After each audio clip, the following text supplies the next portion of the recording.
शुभोदय बच्चों, आप लोगों को कल क्लास में क्या है वो ललितायत का वाक्य 1-2 बताया गया है आप लोगों को। पहले वाक्य में क्या है वो ईश्वर प्रेम के सच्चे ईश्वर प्रेम के बारे में बताया गया है।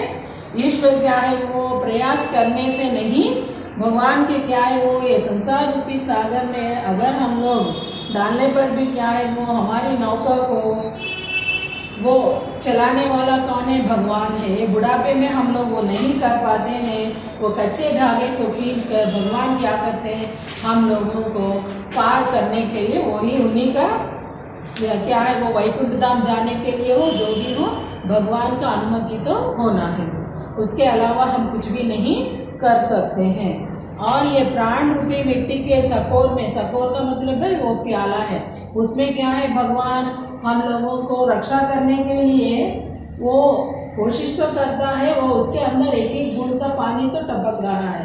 कब वो कच्चा मिट्टी वो पानी के साथ साथ बह के जाता है, उससे पहले भगवान हमें बचाता है, उसके बारे में बताया। दूसरे वाक्य में क्या बताया गया है? बाह्याडंबरों को फायदा नहीं है, भगवान की भक्ति में बाह्याडंबरों की जरूरत नहीं है, उसमें उसके लिए क्या होना है हमारे अंतःकरण, अंतःकरण का मतलब क्या? हमारा मन तो स्वच्छ और साफ होना है, उसके बारे में बताया गया। लेकिन हम लोग कभी कभार क्या हो जाते हैं, माया जाल में तो फंस जाते हैं। वो माया जाल में फंस कर क्या हम अपने भगवान को भूल कर क्या करते हैं, अधिक खाए जाता है। इसका मतलब क्या है? थोड़े लोग आस्तिक, थोड़े लोग नास्तिक, भगवान नहीं है मानने वाला, थोड़े लोग क्या करते हैं वो भगवान नहीं है मानकर ज़्यादा खाए तो वो भी हमारे लिए सेहत के लिए अच्छा नहीं है। भगवान है मानकर आस्तिक, भगवान के प्रति आस्था रखकर उपवास रखने तो भी फायदा नहीं है, उसके लिए भी क्या होना, हमारे मन से भगवान की प्रार्थना करने के लिए कोशिश करना है, उसके बारे में बताया गया है। लेकिन पूरे के पूरे नास्तिक भी नहीं होना, पूरे के पूरे आस्तिक भी नहीं है, हम समभावी होकर किसी के प्रति विरोध भाव नहीं रखकर आगे के ओर बढ़ना, उसी में हमारे सच्चा व्यापक भगवान को पाने का एकमात्र मार्ग है। और वो दूसरे पे क्या बताया गया उसके बारे में देखेंगे। आई सीधी राह से और गई न सीधी राह, सुषमा सेतु पर कड़ी थी बीत गया दिन, जब टटोली कौड़ी ना पाई माझी को दूं क्या उतराई। उतराई का मतलब क्या है? वो पार करने के लिए बस का टिकट देता है ना, उसको कहते हैं उतराई। और नाव चलाने वाले नाव को भी उतराई तो देना है। हम लोगों को कौन है पार करने वाला? ये संसार रूपी सागर को भगवान। वो भगवान को क्या है कब हमारी सहायता करते हैं? अगर हम सत्कर्म करें तो जरूर भगवान हमारी सहायता करते हैं, ऐसा लोगों की कहना है, मेरा नहीं है बच्चों। लेकिन अच्छे कर्म तो करना हर एक का कर्तव्य है। क्या है वो? ये हम बिना सोचे कुछ कठिनाइयों को सामना करते हैं और उन तकलीफों में क्या करते हैं वो सीधा जान लिया, उन कठिनाइयों से हम लोगों ने जान लिया है जीवन मुक्ति रूपी नहीं पा रहा हूँ, मेरे जीवन काल बीत गया। हम लोगों ने क्या है वो अभी आगे समय बहुत है, वो उस समय में हम लोग करेंगे मानकर समय को ऐसे ही बातों में टाल देते हैं। लेकिन हमारे हाथ से कब ये चले जाते हैं किसी को भी नहीं मालूम है, वो जाते समय क्या हो जाता है वो काल तो बीत गया है। अब ये ईड़ा पिंगला ये 2 नाड़ियों हैं, वो नासिका का क्या है वो नासिक बोले तो नाक के बीच में से जाता है, ये नाक क्या है? पुल है, ब्रिज उसके बराबर है, उसमें जाने वाले उसमें से जाते हैं वो। मेरे जीवन का ईड़ा पिंगला वो नाड़ियाँ है ना, वो उसी के बराबर है। महायोग के महामार्ग में से मैं स्थित हूँ और वो नाड़ी रूपी पुल पर खड़ी हुई हूँ मैं। नाड़ी रूपी पुल पर खड़ी हो गई बोले तो वो एक जगह तो मैं टिक गई हूँ, तो वो बीच में से जाने के लिए वो बीच में क्या है वो एक मार्ग है, वो मार्ग में पूरा पानी पड़ा हुआ है, संसार रूपी सागर का पानी। वो पानी को पार करना है तो भगवान को हम लोग क्या करना है वो उतराई तो देना पड़ेगा। लेकिन उतराई देने के लिए भगवान पैसे लेते हैं? नहीं है ना। हम जो कुछ भी कर्म करे हैं वो सत्कर्म हमारे पास एक भी नहीं है। मैं उधर खड़े होकर मेरा जेब टटोलने पर मेरे जेब में एक कौड़ी भी नहीं मिला। कारण क्या है, मैंने मेरे जीवन में एक सत्कर्म भी नहीं किया। उधर जाने के बाद देखे तो सोचे तो वैसा मिला है। उधर नाविक का आधा भगवान को हमें देने के लिए, भगवान हमें सब कुछ दिया, लेकिन फिर वो भगवान को समर्पित करने के लिए मैं परिश्रम करके कुछ भी नहीं कमाया और कुछ भी नहीं है। सत्कर्म से प्राप्त वो संपदा मैं भगवान को देने के लिए मेरे जेब टटोलने पर मेरे जीवन पूरा एक बार पीछे मोड़कर देखने पर एक पल भी वैसा तो नहीं है, उसके बारे में बताया गया है। इसका मतलब क्या है, जीवन में सत्कर्म करना अनिवार्य है। हम बुरे कर्म तो नहीं करना है, लेकिन सत्कर्म करने के लिए प्रयास तो करना है। यह बताया गया है कश्मीरी कवयित्री ललदयात में। और तीसरे में क्या, चौथे में क्या है, थल थल में बसता है शिव ही, भेद ना कर क्या हिंदू मुसलमान, ज्ञानी है तो स्वयं को जान, वही है साहिबा के पहचान। इसमें क्या बताया गया है, वो कश्मीरी कवयित्री ललदयात ने, आत्मज्ञान ही सच्चा ज्ञान है। आत्मज्ञान ही सच्चा ज्ञान बोले तो टीचर ये आत्मज्ञान का मतलब क्या है, ऐसा दुविधा तो आप लोगों को मीन सही प्रकार का कार्य करना ही आत्मज्ञान है बच्चों। आपके हिसाब से देखें तो क्या है, वो दूसरों की भलाई करना ही सही ज्ञान है। ईश्वर की क्या है, वो हर जगह में बसता है, घट घट में ईश्वर है। ईश्वर के लिए ढूंढने की तलाश करने की जरूरत नहीं है, भगवान तो सर्वव्यापी है। हम लोग क्या करते हैं, मनुष्य के हिंदू लोग ज़्यादा वो उन लोगों का भगवान बड़ा है, मुसलमान लोगों का भगवान छोटा है, ऐसा भेदभाव हम रखे हैं। भगवान तो एक ही है बच्चों, भगवान तो अलग अलग नहीं है। भगवान सर्वव्यापी है और भगवान एक ही है, लेकिन हम अपने लिए क्या किया है, अपने सुविधा के लिए भगवान का नाम तो अलग अलग दिया गया। अगर तुम जिस धर्म में पैदा हो गए तो उसी धर्म को तुम मानकर स्वीकार करते हो, इसीलिए उनको लेकर तुम ये बड़ा है ये छोटा है ऐसा भेदभाव तो नहीं रखना है। और क्या करना है, भगवान हिंदू में भी रहता है, मुसलमान में भी रहता है। और सच्चे आत्मज्ञानी बनकर इन भेदभावों को दूर करके तुम क्या करना है, वो स्वयं को जानने के लिए प्रयास करना, अपने आप को जानने के लिए प्रयास करना है।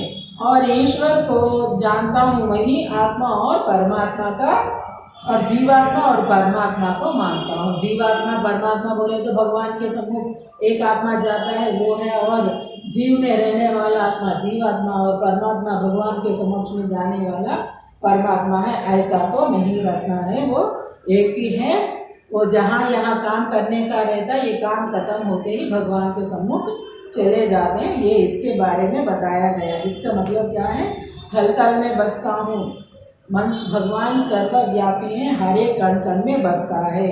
हम लोग क्या करते हैं, शिव हिंदू लोग शिव में और मुसलमान लोग खुदा में ऐसा अलग अलग रखते हैं, लेकिन एक ज्ञानी ही उसका अंतर परखता है। ज्ञानी क्या करता है, दोनों में भेदभाव नहीं रखता है, दोनों भगवान को ही पूजा कर रहे हैं, दोनों का भगवान एक ही है। हम स्वयं को पहले हम लोग अपने आप को जानने के लिए प्रयास करना है, उसी में है हमारी भलाई। वही भगवान के सम्मुख जाने के लिए एकमात्र मार्ग है, उसके बारे में बताया गया है। आप लोगों को सुषमा नाड़ी रूपी पुल है वो ये ईड़ा पिंगला नाड़ियों के बारे में आप लोगों को योग में बताया जाता है। योगा में योगा टीचर से आप लोग पूछे तो आपका सविस्तार से वो टीचर एक्सप्लेन करते बच्चों। ये नाक के बीच में, नासिका के बीच में से वो आकर दोनों मिलते हैं। ये मध्य भाग क्या है, ये पुल के बराबर है। ये एक लेफ्ट साइड से आता है, एक राइट साइड से आता है, वो नाड़ियों का कहा जाता है। हम हमारे संतों भक्तों को महापुरुषों के बार बार चेताया है, मनुष्यों में परस्पर किसी भी प्रकार का कोई भेदभाव नहीं होता, लेकिन आज भी हमारे समाज में भेदभाव दिखाई देता है। आपकी दृष्टि में इसका कारण देश और समाज को क्या हानि हो रहा है, या आपकी भेदभाव को मिटाने के लिए आपने सुझाव दीजिए। इसमें से आप लोग किसी एक विषय के बारे में तो आप लोग लेकर लिख सकते हैं। आपकी दृष्टि में क्या है, समाज में ऐसा होना हानि है या नहीं। सच मेरे विचार से देखें तो क्या है, ये बात तो समाज को अलग करने वाली है, हानिकारक है। हम मनुष्यों में भेदभाव नहीं रखना और भगवान में भी अलग अलग नहीं मानना है। भगवान एक मानकर सभी को एक समान देखने के लिए प्रयास तो करना है। आपसी भेदभावों को मिटाने के लिए आप क्या सुझाव देते हैं, क्या उपाय बताते हैं? आपसी भेदभावों को पहले अपने अंदर जो दूसरों के प्रति भेदभाव है उसे दूर करें तो आपसी भेदभाव भी अपने आप दूर होने की संभावना है। ईश्वर प्राप्ति के लिए बहुत साधक हठयोग जैसी कठिन साधन करते हैं, लेकिन उससे लक्ष्य प्राप्ति नहीं होता। इन भाव से पंक्तियों कौन सा है? वो थर्ड वन, तीसरा है वो। आई सीधी राह से और गई न सीधी राह, सुषमा सेतु पर खड़ी थी, बीत गया दिन, जब टटोली कौड़ी ना पाई, माझी को दे दूं क्या उतराई। वो भाव का है ये पंक्तियां। कवियत्री ने कच्चे धागे की तुलना किससे की है? कवियत्री ने कच्चे धागे की तुलना बुढ़ापे और जीवन की संध्या काल के बारे में बताई गई है। और ये जीवन में क्या है, वो बुढ़ापे में हम लोगों को सहायता की सख्त जरूरत पड़ती है, इतना ताकतवर नहीं रहती है। कवियत्री भवसागर सा प्रयास कर रही हैं जो व्यर्थ हो रहा है। वो क्यों ऐसा कहा गया है? कवियत्री ने भवसागर को अपने जीवन नौका पार कराने के लिए प्रयास कर रही हैं, लेकिन क्या है, वो प्रयास कच्चे धागे की वजह से वो तो व्यर्थ हो रहा है। और ज्ञानी वही जो स्वयं को पहचानता है, वही उसके माध्यम से ईश्वर को जान पाता है। यह भाव पाठ में किन पंक्तियों में है? चौथे पंक्तियों में है। उसमें क्या है, उसमें क्या है, वो थल थल में बसता है शिव, और हिंदू और मुसलमान ज्ञानी तो स्वयं को जान, वही है ईश्वर की पहचान। ये पंक्तियों का भाव तो आप लोग, ये पंक्तियों का भाव है। ऐसे ये पूरा आप लोग करने की है। खा खाकर कुछ पाया नहीं और ना खाकर कुछ बनेंगे अहंकारी।